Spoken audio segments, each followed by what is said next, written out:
మాజీ ముఖ్యమంత్రి వారు Z+ కేటగిరీలో ఉన్నారు. వారు ఇప్పుడు ప్రెసెంట్ ముఖ్యమంత్రిగా పనిచేస్తా ఉన్నారు.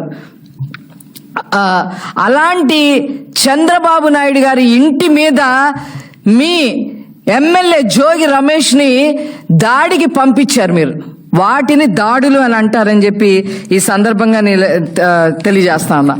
అలాగే మా పార్టీ ఆఫీస్ పైన మీరు మధ్యాహ్నం పూట నిస్సిగ్గుగా వచ్చి దాడి చేసి మా సోషల్ మీడియా పర్సన్, ఒక చేనేత వర్గానికి సంబంధించిన వ్యక్తి బద్రి అనే అతన్ని తల పగలు కొట్టారు.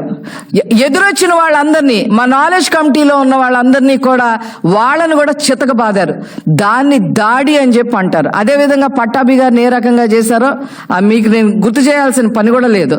అలాగే అధికార పార్టీకి చెందిన ఎమ్మెల్సీ ఒక దళితుణ్ణి చంపేసి పార్సిల్ చేశారు. దాన్ని దాడి, శవ రాజకీయం అని చెప్పి అంటారు. అదేవిధంగా మాస్క్ అడిగినందుకు ఒక దళిత డాక్టర్ని పిచ్చోడు ముద్ర వేసి దాడి చేసి పిచ్చోడు ముద్ర వేసిన హీన చరిత్ర కూడా మీదే అని చెప్పి నేను చెప్తా ఉన్నా. ఓం ప్రకాష్, చిత్తూరు జిల్లా, కల్తీ మద్యం గురించి ప్రశ్నించినందుకు తెల్లార శవమై తేలాడు. ఇంతవరకు అతను చంపారో ఆత్మహత్య చేసుకున్నారో కూడా తెలియని పరిస్థితి తీసుకొచ్చారు. అదేవిధంగా అక్రమ ఇసుక గురించి మాట్లాడినందుకు చేనేత వర్గానికి సంబంధించిన ప్రొద్దుటూరులో నందం సుబ్బయ్య అనే వ్యక్తిని రాళ్లతో దాడి చేసి నరికి చంపారు.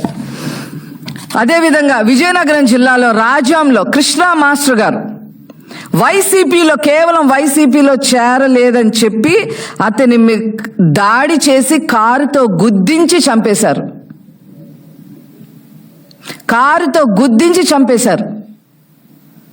అతన్ని ఆ మాస్టర్ గారిని శ్మశానానికి తీసుకెళ్తే 10,000 మంది పైగా అటెండ్ అవ్వడం జరిగింది. ప్రజలే అటెండ్ అవ్వడం జరిగింది. ఆ రకంగా దాడి చేసి చంపేశారు.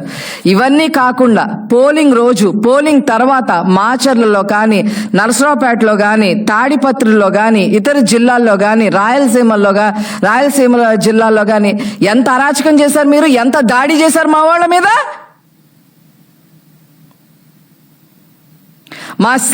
మా నోళ్ళు కట్టిచ్చేస్తూ ఉంటారు చంద్రబాబు సార్. దేనికైనా దాడి పరిష్కారం కాదు, చట్టపరంగా వెళ్ళాలి, చట్టపరంగా శిక్ష పడాలి అని చెప్పి ఎప్పుడు నూరిపోస్తా ఉంటారు మాకు. మేము దాడులు చేశామని మా